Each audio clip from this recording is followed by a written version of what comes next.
Me and Sam, me and Nuba, Kunshi, boom. We are wrapping everything up. I'm on for. Let's get cracking.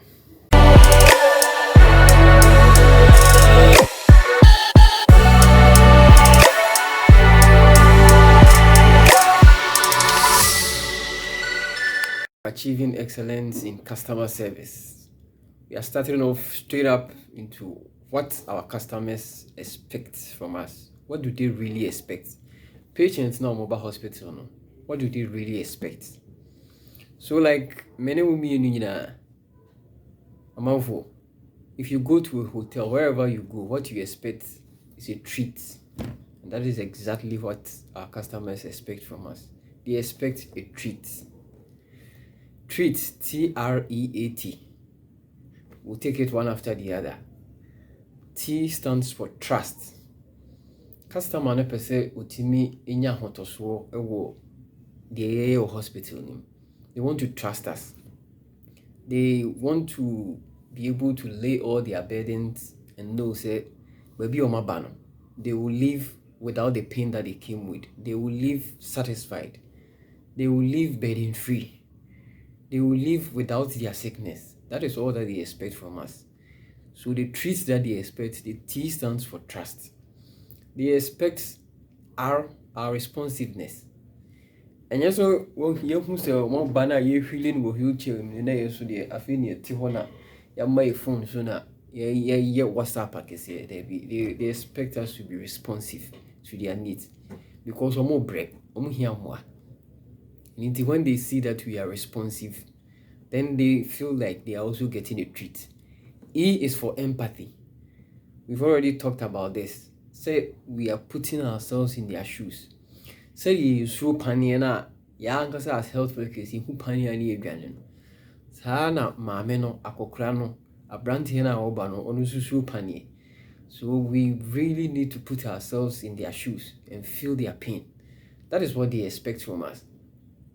A stands for assurance. We need to reassure them. Ebe say your muhunu no, say your modeba. We need to reassure them and let them know say mama papa sa condition we ye hu bi wa ha eno ho adwuma na ye eni ti kan akoma to yam sa de a odi abai on san fanko. We need to reassure them and let them know say even though their condition may look very ugly, they will see the best of it, because of course that's what we've been dealing with. We've seen the best of both worlds at the position that we sit in. And then the T at the end of the treat is the tangibles, the physical infrastructure. They need to see a change in what they come to meet. They need to say the surrounding need to be basa. No, we need to put a certain touch to it so that when the patients come, the environment alone will be therapeutic enough for them so that they live very satisfied. There are moments with our customers. There is a moment of truth, there is a moment of misery, and there is a moment of double misery. And we need to take note of these and make sure we treat our patients right. The first one is the moment of truth. Now, we are saying that there is no second chance to making a first impression.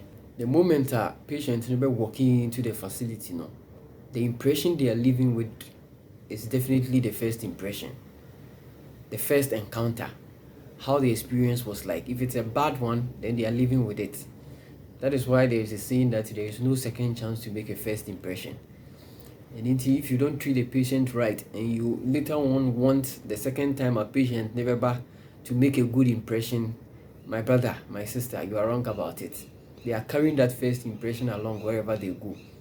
So let's make sure that our first encounter with them is the right one. From the gate again to the last person this patient will interact with before they leave our facility, it has to be top notch. And yes, they are living with the wrong impression, and that sticks forever. And in the patient, no, if you can't on take crew now, your woman no, and I hospital no one, free baby. But baby, you want what till hospital name can. Hey, yes, a hospital where one crying, Jai, or more say. That is the testimony this person heard before they decided to travel and come and access service. Now imagine say what took free baby or baby drew hospital now, yes, one more yard, and then right at the gate. everything is messed up by the security man that this patient meets for the first time. Mommy, somebody na over hospital jama wo nye serious wo aha ye ma this time wo ba no po tututututu akoko started so bon ana ogina that time we are doing say agro bi dey edi wa ha wo and everything is messed up. Your tea even though this person has not met the clinical people who are supposed to extend the service, right at the gate everything is messed up. And that is the moment of truth, the first impression. It goes on to the moment of misery. Just a bad encounter at the gate. And then this patient proceeds to the next stage in the service delivery, probably at the records, where they are supposed to assess a patient folder. And then again, everything is messed up over there. Sure. Now, hano aba be gina bote sa no. Bedru ekura aduane kura nya bi ni o. Ti wa be gina ho na o gina ho bote sa na mehwe wanim na on ka hwe no. Na e gina ho e. Yenso se yete ha. Enche kura na tu abo na maso mpoku fie. Me shift mpo enche bi e ba be end. And the cycle keeps getting worse for this patient. Moment of misery, moment of truth. The bad impression has been created right from the first encounter, and then we make the whole thing worse by giving this patient a bad treat. But all hell breaks loose when there is a moment of double misery, and this is where this patient who has had this bad experience throughout also ends up getting a heartbreaking outcome. And they all go through and that's or the neba hospital. Now at the end of the day, nebano as I about be woo home, and everything goes haywire. That's the most terrible outcome we can get, and that's the moment of double misery. We need to make sure that all these moments that the customer has with us, this customer is getting the best outcome. Other than that, we are doomed as a facility. Now in customer service, we always try to get our participants to know the difference between IQ and EQ. IQ is intelligent quotient. EQ is emotional quotient or emotional intelligence. We need to have a balance between the two. Yes, intelligent quotient is great. That is what you learn. That is the intelligence that you have. How you are able to apply the skill set, your qualification and the skill set to be able to extend the services to the patient. This is what you are taught to do as a laboratory person or a technician. You extend that service. This is what you are taught to do as a nurse, as a doctor. We apply that skill set, and that is intelligent quotient. But the profound knowledge is what we need. Emotional intelligence, and that is the ability to use and then manage our own emotions in a positive way so that we relieve stress. Trust me, like we've said in our previous videos, patients who come to our facility have a lot of burden that they are coming with, and the truth is that they want to offload that burden because it is pain, it is discomfort, it is frustrating for them.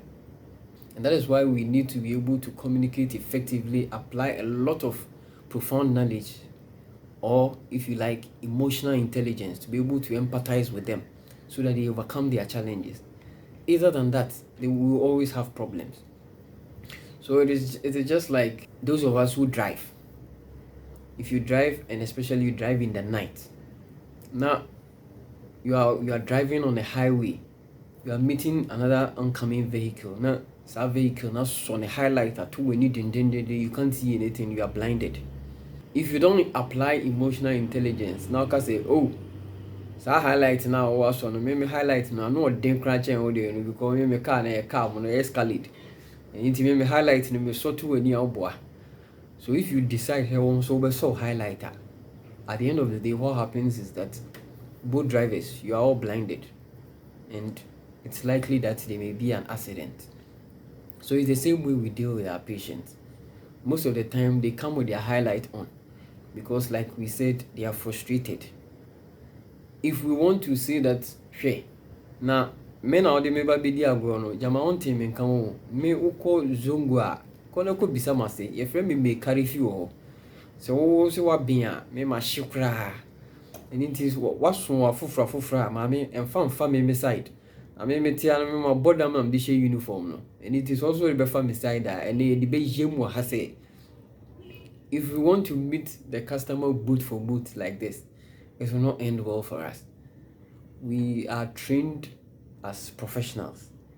We are supposed to exhibit a lot of emotional intelligence.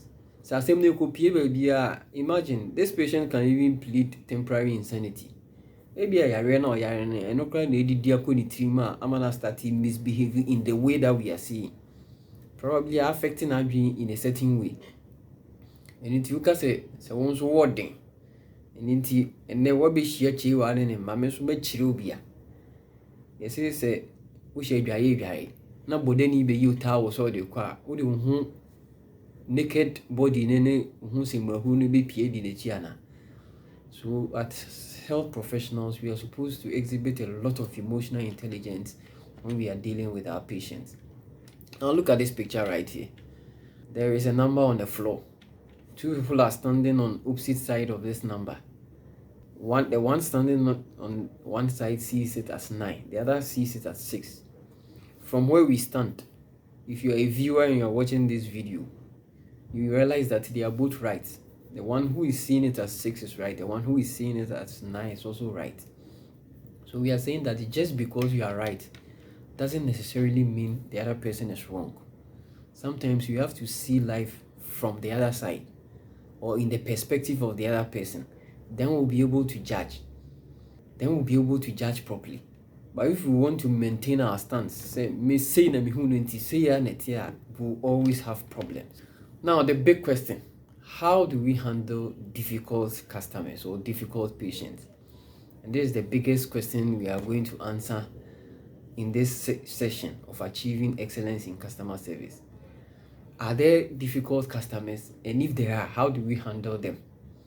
Yes, there are customers I would say we don't understand. How do we handle such patients? Now, there is a term called fundamental attribution error. Fundamental attribution error says that this is where someone would justify or provide justification for his or her shortcomings. And this person expects that you should accept it, because in any situation, nothing could be done about it. And in the justification now I provide, I will see but musuon can now also fall in a similar situation and come up with the same justification. Hey, and that. Oh, dear, we shouldn't accept it because we differ. But it happened to Onona. No, also finding itself in a tight corner. Not everybody should understand him or her, because it was a difficult situation. Oh dear, you could have done something about it. That is what fundamental attribution error is. Sometimes it's probably because we don't understand our patient, or we don't put ourselves in their shoes enough. Situation probably would know say no. I would have expected say this person should understand me better. Until we need to put ourselves in a customer's shoe, and then as much as possible we need to try and accommodate them. And so it happens not just with patients, but even as health staff, it happens with us. Your department in charge a schedule meeting, say a meeting 11 o'clock in the morning. Then at around 10:30, sometimes they're in charge, the next in command, so unfortunately, me bane yare. And I will say me friend me to mean to me madne. The meeting we need to reschedule it. Fast forward, the next day, me and schedule another meeting. Now, even not just 30 minutes to the meeting, maybe even in the night, my secretary and find information into a WhatsApp platform. So unfortunately, when you emergency be a ditching and ultimate master meeting. Only in charge will be can. She said the same hunty. Me my schedule meeting now, me see who will be able meeting. Also when you emergency, 1 hour about 2 minutes. ama yɛayɛ meeting no so wɔnya emergency ɛne ɔbɔ akra ɛnyɛ sɛ department ha obiara bɛte yɛn ka. This is fundamental attribution error. So as much as it happens with we and our patients, it happens even amongst us as workers, and we need to always put ourselves in the shoes of the others. Yes, we need to give people the benefit of the doubt. There are some people who take undue advantage of situations. There is that. We need to address it. But however, say idea any nipa no suban ni who say this is a one-off thing, then we really need to accommodate it. So in handling difficult customers, we say that first and foremost, anytime a patient ever complaining or will come up with certain challenges, we need to see it as an opportunity to improve or act in line. Ebi asem na patient ne kano yatena facility where all this while you notice it, but is there something relevant? Sa allegation na or raise and as a complainer or man. If we sit down and analyze it, we realize that there is a certain gap that we need to address. So we should see it as an opportunity to improve. In that case, the first thing we always have to do is to determine what is going on. Reason being in a patient not complaining in the first place, and then a course of sadien. Because se bibi anko kan papa, se papa and get ready. And we need to understand say didn't in a patient no or complaining in the first place. Then once we determine it, what caused it? Then when the cough I complain in our buy, maintain once year seen and then a cough buy. Then the next question we need to ask ourselves is, what can I do to resolve it? Problem here and as a complain or debate. Meet me you be for one. Say meet me I then meet me.